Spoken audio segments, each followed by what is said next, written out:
떡의 분류 및 제조 도구. 자, 떡의 종류 나오는데요. 이 파트는 시험에 굉장히 많이 나오기 때문에 다 모든 내용 꼼꼼히 봐주셔야 됩니다.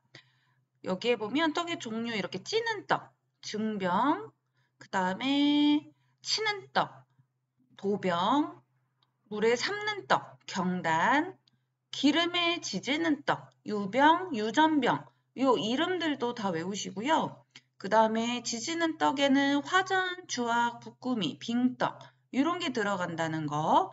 그 다음에 경단엔 삶는 떡이라는 거. 이렇게 구분해서 시험 문제 나올 수 있어요. 다음 중 증병이 아닌 것은, 다음 중 도병이 아닌 것은, 도병끼리 짝지어진 것은 다양한 형태로 나올 수 있으니까 꼭 공부해 주시고요. 자, 처음부터 보면 찌는 떡, 증병, 수증기로 찌는 떡을 얘기합니다.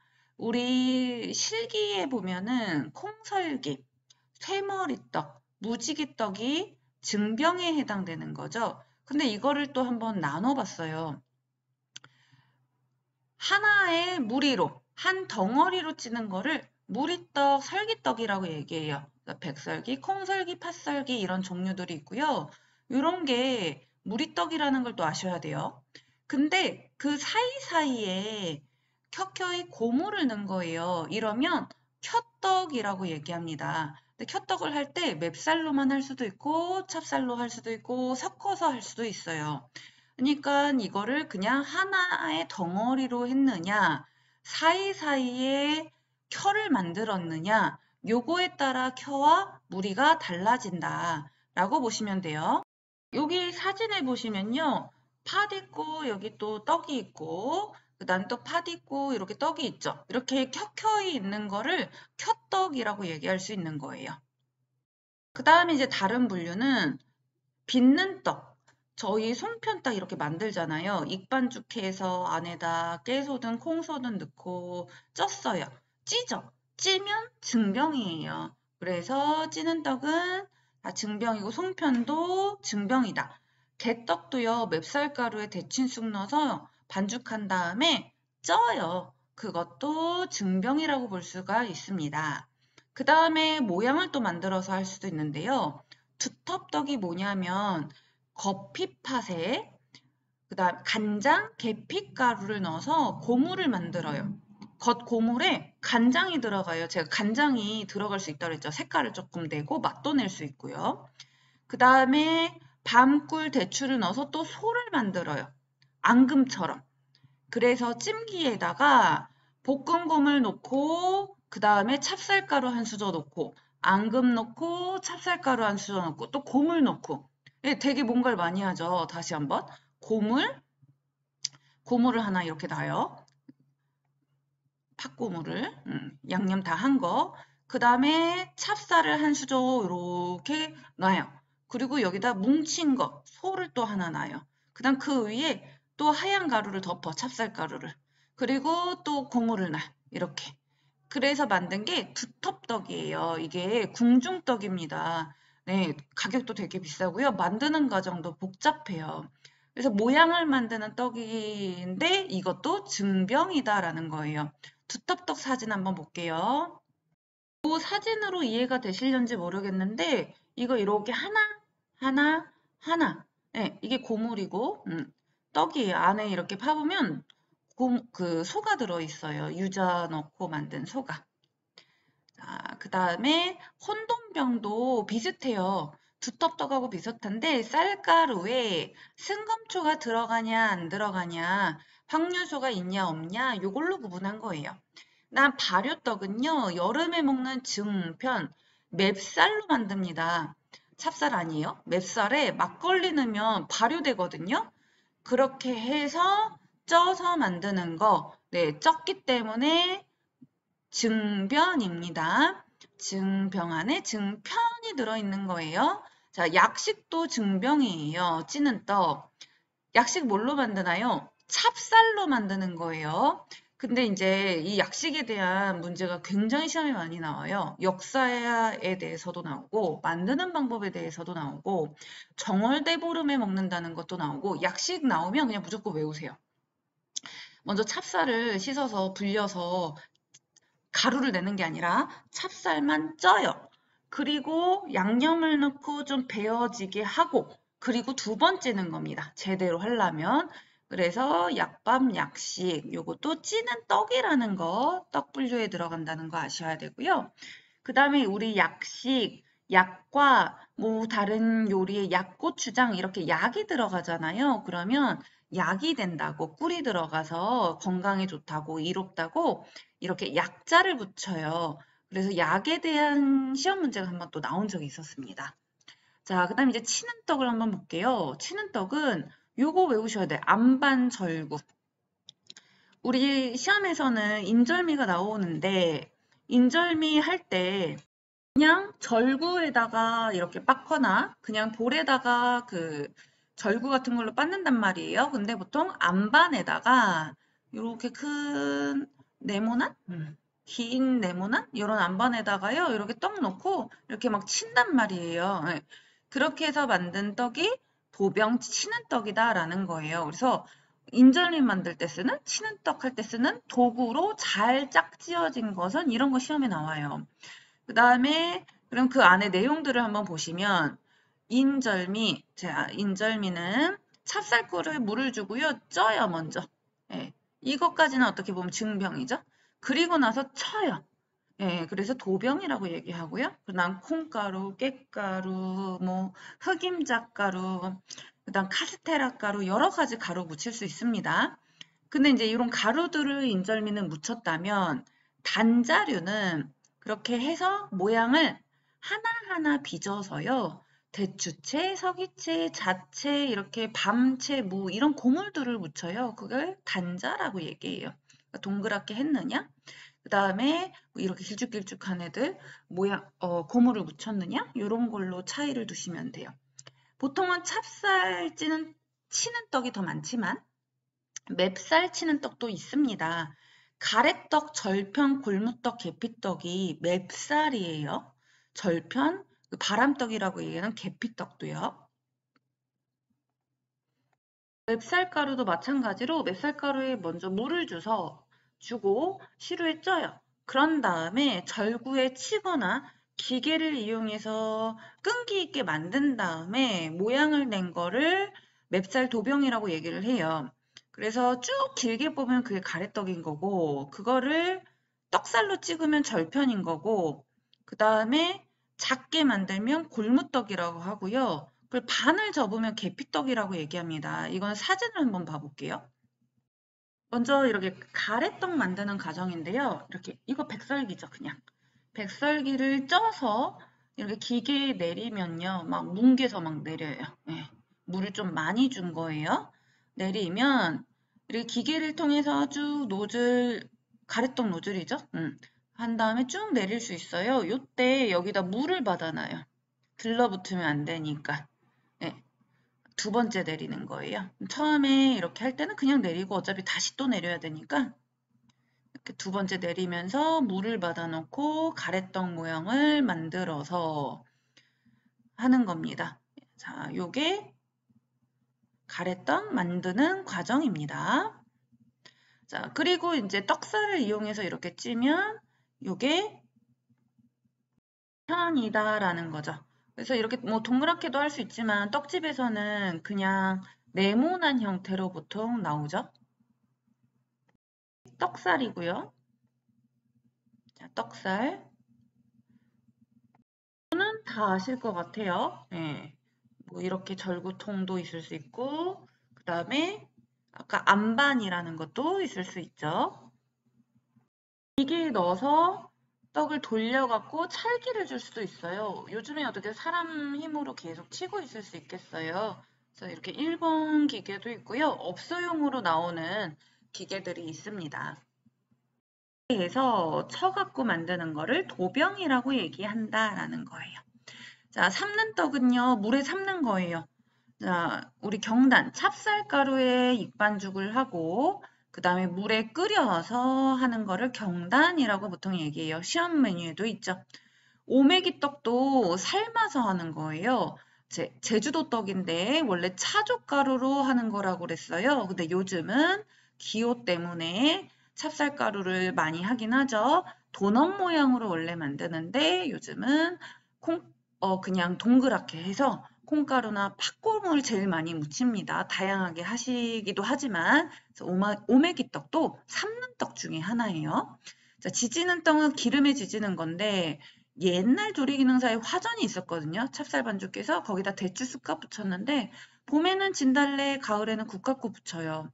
그 다음에 주악은 찹쌀가루 막걸리 반죽해서 그 증편은 맵쌀에 막걸리 반죽했죠. 얘는 기름에 튀긴 거예요. 그다음 북구미는 찹쌀수수, 녹두 뭐 이런 거 해서 또 반 접어서 만든 거 북구미, 반 접은 거. 빙떡은 메밀로 만든 거예요. 무채소 넣어서. 그래서 요거 지금 강원도에서도 많이 먹긴 하는데요. 제주도 향토떡으로 들어가기도 해요. 그다음 노티떡은 찹쌀가루 찰기장에 반죽해서 삭혀서 만든 떡. 삭혀서 만들었다는 부분이 제일 특이한 점이죠. 엿기름을 넣어서 삭힌 거예요. 식혜처럼 삭히다. 그래서 참기름에 지진 떡입니다. 노티떡 8월에 가을에 먹는 떡이라는 거 아시면 좋을 것 같아요.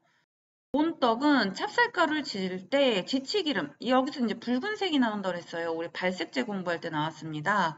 거기에 지져서 시럽을 끼얹어서 먹는 게 고온떡이에요. 그래서 색이 곱다고 고온떡이다라고 얘기를 합니다. 그래서 요 각각의 특징들, 떡마다 이런 것도 아시면 좋겠고요. 그 다음에 분류 꼭 해주셔야 돼요. 응용떡 파트에도 있는데요. 이 개성주악이 나와요. 이 주악이 조악 같다고 주악이라고 얘기하는데요. 이것도 지지는 유전병이라는 거 그림을 보면서 이해해 주세요. 막 걸리는 겁니다. 찹쌀에. 떡의 제조 원리 보겠습니다. 자, 떡의 제조 과정에 보시면은 맵쌀, 우리가 흔히 먹는 쌀, 설기떡에 쓰이는 쌀가루죠? 쌀이죠? 자, 여기 보면은 부피로 따지면요. 5컵이 가루가 되면 12컵이 돼요. 근데 무게로 따지면은 800g이 죄송합니다. 여기 오타가 있어요. 요거를 저희가 찹쌀로 잘못 계산해서 960g이 사실은 맞는 숫자예요. 1112g은요. 찹쌀가루 숫자예요. 그래서 찹쌀로 바꾸시거나 아니면 960으로 바꾸시면 돼요. 자, 다시 한번 정리하면 맵쌀은 무게로 따지면요. 맵쌀 가루가 되었을 때 1.2에서 1.3배가 됩니다. 찹쌀은 훨씬 더 많이 늘어나고요. 자, 이렇게 해서 1.2배, 1.3배라는 거, 찹쌀은 1.4배라는 거, 요거 기억해 주셔야 되고요. 계산 문제로도 많이 나옵니다. 자, 계산 문제가 저희 뒷페이지 5회에 있습니다. 자, 5회분 기출문제 보시면은 196페이지. 아, 이것도 정말 죄송한데요. 맵쌀이에요. 요게 맵쌀. 저희 정답을 고치면서 이 글씨도 모르고 고쳐버렸어요. 하나만 고쳐야 되는데. 자, 맵쌀 800g을 가루로 빻았을 때는 방금 1.2배 불어난다 했죠? 그럼 정답은 2번 960g입니다. 그래서 이 맵쌀을 800으로 했을 때는 960g이 정답이고요. 찹쌀 800g으로 했을 때는 정답이 1120g입니다. 이 문제 다시 한번 수정해서 공부해 주세요. 다시 넘어와서 그래서 결국은 맵쌀은 1.2배, 찹쌀은 1.4배 불어난다는 거 반드시 기억해 주시고 그렇게 해서 가루가 쌀가루가 됐으면 수분 함유량은 30에서 40%예요. 이것도 이번 필기 시험에 나왔다고 하니까요. 이 퍼센테이지도 꼭 알고 계시기 바랍니다. 그 다음에 이제 쌀을 빻을 때는요. 원래 1.2% 정도 소금을 넣어요. 시험에서는 1.2%까지는 잴 수가 없으니까 대략 1% 정도 소금을 첨가해서 실기시험을 봅니다. 근데 1%면 조금 싱거워서 1.2%, 1.3% 정도 넣으시면 맛이 좋을 거예요. 요런 거는 알고 계시면 실기할 때도 도움이 되고요. 필기에도 당연히 나와요. 맵쌀은 입자가 고와야 떡이 부드러워져요. 그래서 2번 빻아요. 근데 요거 중요해요. 첫 번째 빻을 때는 소금을 넣고 빻고 두 번째 빻을 때는 물을 넣어서 빻는 거예요. 둘 다 동시에 넣지 않고요. 첫 번째 소금, 두 번째 물. 근데 시험용은 소금을 넣으면 수험생이 소금량을 못 맞추잖아요. 그래서 물만 넣은 쌀가루를 주는 겁니다. 찹쌀은 여러 번 하면요. 김이 올라오질 못해요. 너무 치밀해지면은 그래서 한 번만 빻아요. 한 번만. 근데 그거를 시험장에서 계속 채 내리고 있으면 안 되는 거죠. 그러니까 찹쌀은 채 여러 번 내리면 안 좋고요. 맵쌀은 뭐 여러 번 내려도 되는데 그렇다고 5번, 6번 내리면 또 떡이 안 익어요. 자, 그래서 이런 거 실기할 때까지 알고 계시면 좋아요. 자, 그다음 이제 물 내리기 할 때 일반적으로 한 10% 정도 넣어주는 편이긴 한데 쌀가루 상태에 따라 또 달라요. 네. 그래서 이런 것도 이해하면서 해보세요. 치는 떡은 찌는 떡은 15% 정도, 약 쌀의 15% 정도 넣는다. 근데 찹쌀은 반밖에 안 넣어요, 이거에. 왜냐면 질기 때문에. 그 다음에 그래서 그 새머리떡 할 때 물량과 콩설기 할 때 물량이 달라져야 됩니다. 치는 떡도 마찬가지예요. 맵쌀과 찹쌀에 이게 다르죠. 여긴 20%인데 여긴 10%죠. 그다음 치는 떡은 수분이 많아서 결합이 돼야 되잖아요. 그러니까 찌는 떡보다는 물이 더 들어가요. 자, 삶는 떡은요.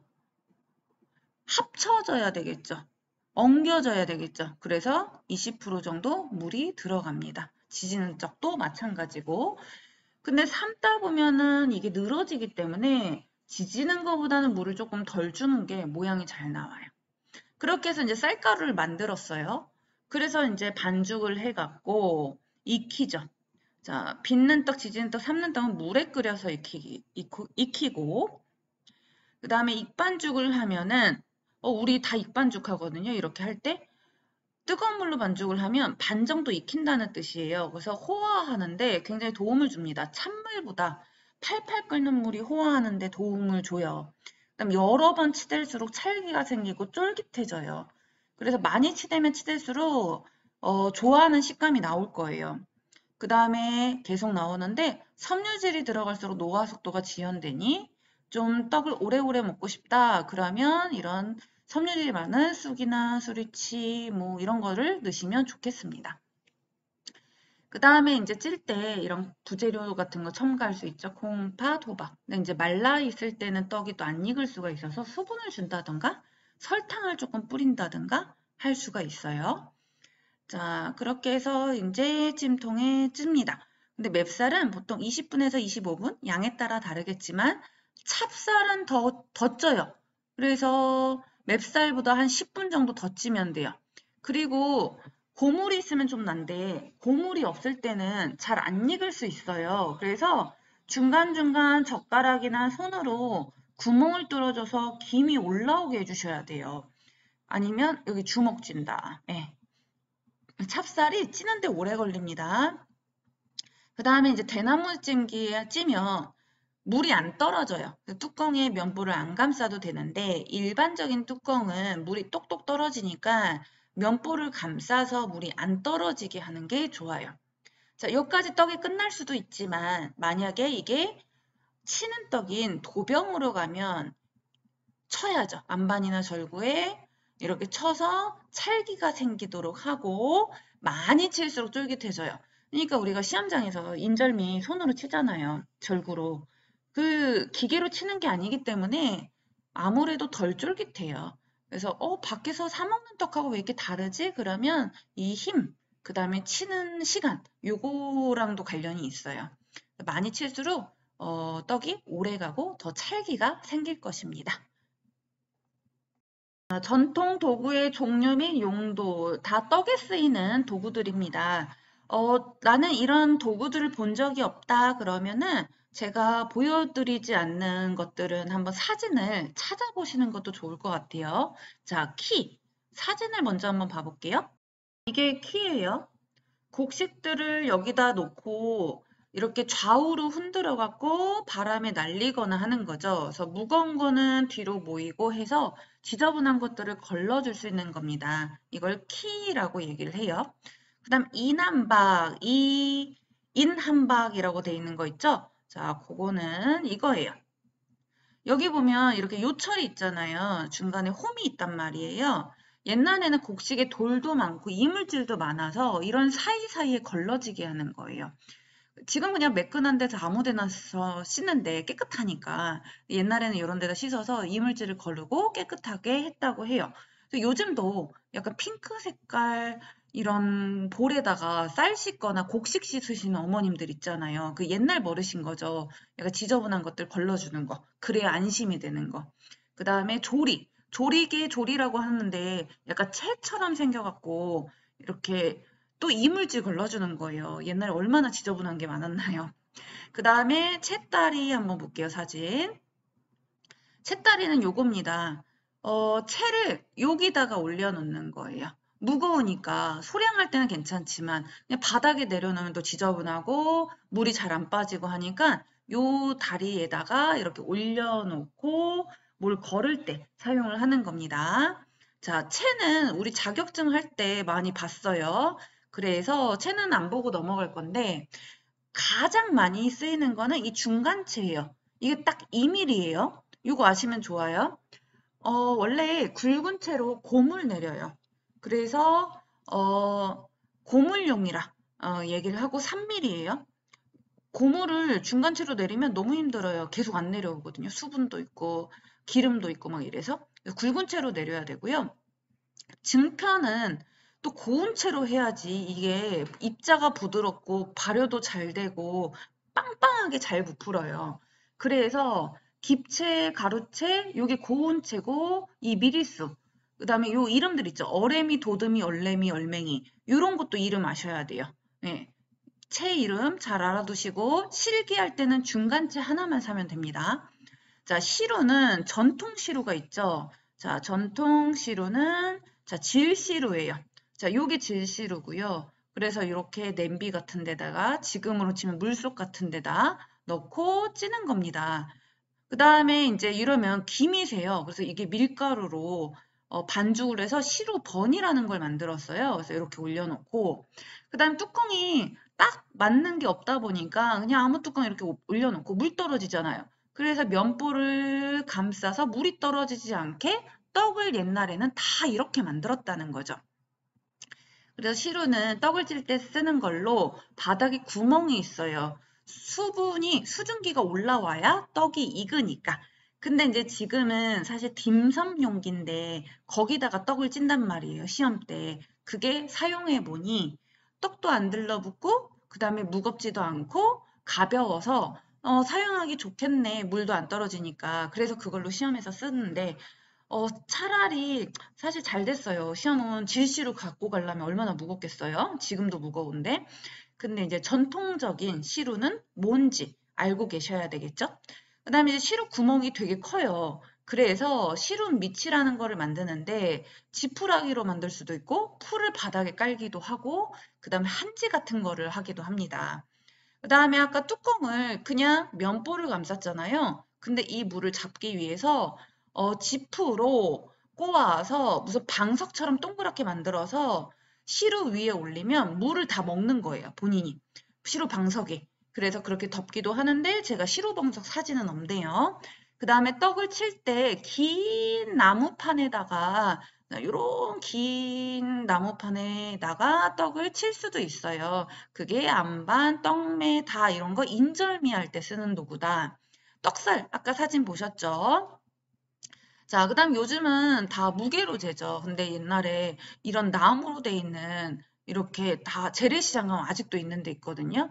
그러면 요 안에 이렇게 구멍이 조그만하게 있어요. 여기다가 잔 넣어서 한옥, 그 다음에 조금 더 크면은 한 대 콩 넣어서 이렇게 팔았단 말이에요. 그래서 한옥은 160g, 대략 재보니까 한 대는 15, 한 말은 10대 이렇게 얘기를 합니다. 근데 이게 또 지역별로 다르대요. 기준이 다를 수 있다는 거 아시고 자, 맷방석은 곡식을 넣을 때 이렇게 쓰는 도구 그 전통 도구입니다. 자, 맷방석 이름하고 어디에 쓰이는지 매치하시면 좋겠어요.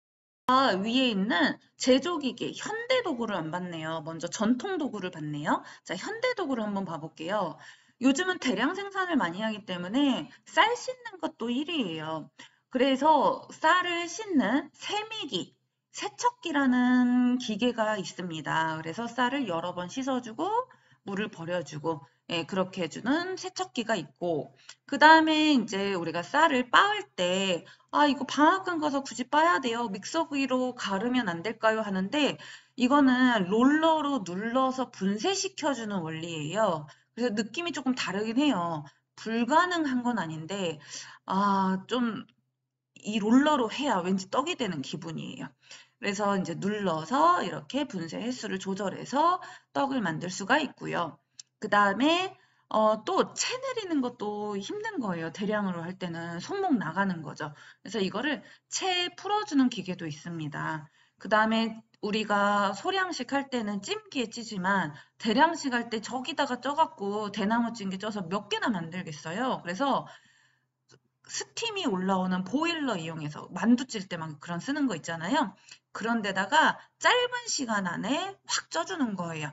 그 다음에 아까 사진 잠깐 보여드렸는데 기계 이용해서 인절미 바람떡 만들 수 있습니다. 요것도 한번 사진 있는 거 볼게요. 자, 여기서 이제 보일러가 있고 옆에 왼쪽에 그 다음에 수증기가 이렇게 올라오고 있고요. 여기 떡이 쪄지고 있죠. 이런 큰 네모난 판에다가 보통 떡집에서는 찌고요. 이렇게 뭐 2단, 3단씩 올립니다. 뚜껑 안 덮고 이렇게 광목을 덮어서 떡을 쪄줄 수도 있어요. 이렇게 해서 물을 잡아주기도 하고 이게 엄청 수증기가 뜨거워서 많이 뒤는 사고들도 있어요. 그래서 이런 식으로 현대떡 도구가 있습니다. 그 다음 다시 한번 사진을 또 보면 요게 이제 펀칭기예요. 예, 업소용 큰 것들도 있습니다. 그래서 이제 현대떡 도구와 그다음 전통떡 도구, 그다음에 하나씩 짝지어서 뭐 사진 문제는 나온 적은 없었지만 사진으로 이해를 하면서 공부를 하시면 좋겠습니다.